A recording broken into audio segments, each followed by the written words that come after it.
What's going on, guys? Owen here with another video. So it's just 13 hours since Arsenal lost to Villarreal in a pre-season friendly. This is the second of four pre-season friendlies that we've lost consecutively. We lost in Hong Kong against Tottenham Hotspurs. What a bad loss it was. And now we've lost against Villarreal, and a lot of Arsenal fans have been voicing their concerns. They are very disappointed, they are very angry, but I want to give you hope, guys. I want to tell you that there's no reason to panic. There's nothing wrong that happened. Everything went according to plan, except for a few things here and there.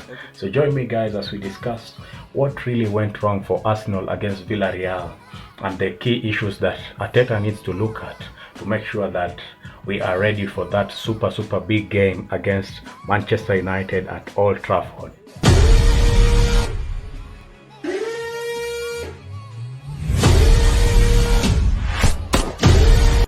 Guys, to start with, I think David Raya, the goalkeeper, all the goalkeepers, David Raya, Kepa, I think they've not been decent throughout the preseason.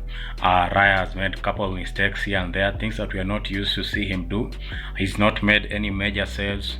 So the goalkeeper, once again, I'll give him a rating of 5 out of 10. It's just a 50-50 performance, and we can't really give him credit. We can't also blame him because I think his best defenders are not around. So for David Raya and Kepa, I think Kepa was decent with the penalties in Singapore.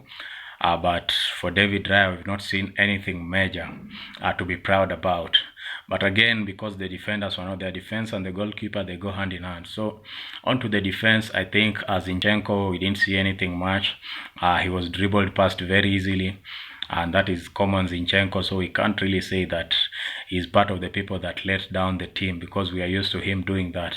But the kid before him, Miles Kelly, was superb, excellent. At this point, I think we should just take the academy and bring them to play instead of the instead of the main team, because the boys from the academy, Miles Kelly, Ethan Nwaneri, Max Doman, they are super excellent. And kudos to the to Matesaka and the other coaches at the academy for the good job that they're doing. About Gabriel, I think he came in later on and he's been long out in injury, so we can't really blame him. He's taking some time to adjust.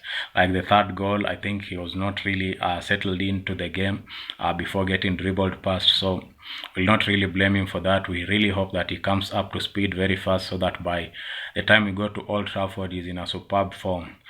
About Jakub Kivior, I really can't talk. I think the player is unsettled with all the links that are coming in from Juventus and other clubs.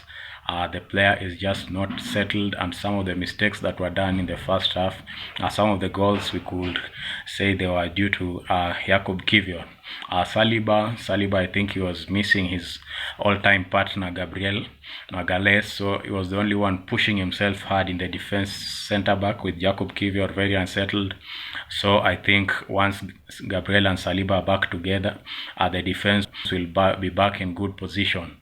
About Ben White was making excellent forward runs with Bukayo Saka. Their partnership is unrivaled, and I think that is why Mikel Arteta has been testing him to just remind us what used to happen in the 2 seasons ago when Ben White and Saka were partnering in the right wing.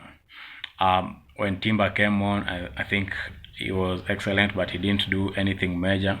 But I think he'll provide some good competition for Ben White.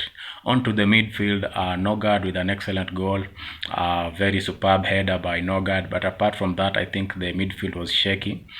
We are just yet to get over Partey. Partey used to manage the midfield very well, and I think Nogard and Zubimendi are yet to learn and come to speed with what Partey used to do.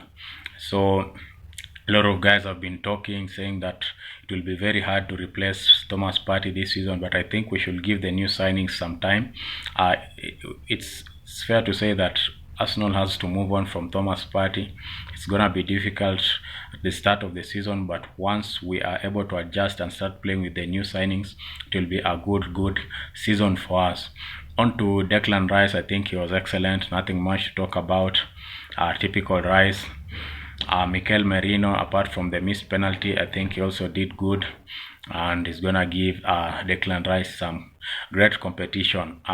Mikel Merino had many tackles and he was playing very well. Once again, confirming to us why Mikel Arteta signed him. I think he had the most interceptions in the game. A very excellent display by Mikel Merino. On to Ethan Nwaneri, I think he was also excellent and is giving Martin Odegaard a run for his money. Finally, I think we'll be getting the most out of the position. Odegaard and Nwaneri competing for the position. They're gonna give us some great sauce and juice as Arsenal fans. On to Bukayo Saka, I think he was excellent too. Very good. We can't really blame him for a lot that has happened. Bukayo Saka played his part as always. About Victor Gyökeres was not receiving. He was running but not receiving forward runs. And it's fair to say that Arsenal have forgotten how to play with the forward striker. All our build-up heads towards the right side of the pitch. Bukayo Saka receives all the balls. When Max Doman came in, he also received all the balls. I think Arsenal should start learning also how to build through the center and also through the left wing. Once these other sides can be built upon, it will be very unpredictable and Arsenal will make the most of its opponents. Yeah, that is what we are hoping we can learn very fast, because as at now, Arsenal is relying heavily on the right wing, and Bukayo Saka, Max Doman, all the players that come in on the right wing, they shine a lot because all the balls come to their side. But for Victor Gyökeres, we couldn't see anything. He would make some runs, but the ball would go to Saka's side. He will make some runs, but the balls will go.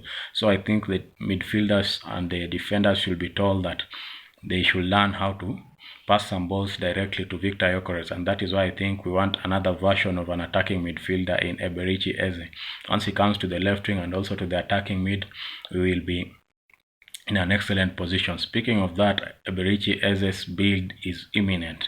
Anytime we learn that Arsenal have submitted their first bid, and hopefully this happens quickly so that we can get him settled in before the game at Manchester United's Old Trafford. Because at this point, guys, I think we are in a very bad situation. Let's wait for the game against Athletic Bilbao. I think Mikel Arteta was testing some few things here and there, and we will see his best squad for the season come the game against Athletic Club. Let me know what to think about this in the comment section. I think there's no need to panic a lot, but it's gonna take some time before the players learn each other and start to play in a uniform and compatible way. Yeah, let me know what you think about this, and see you in the next video tomorrow.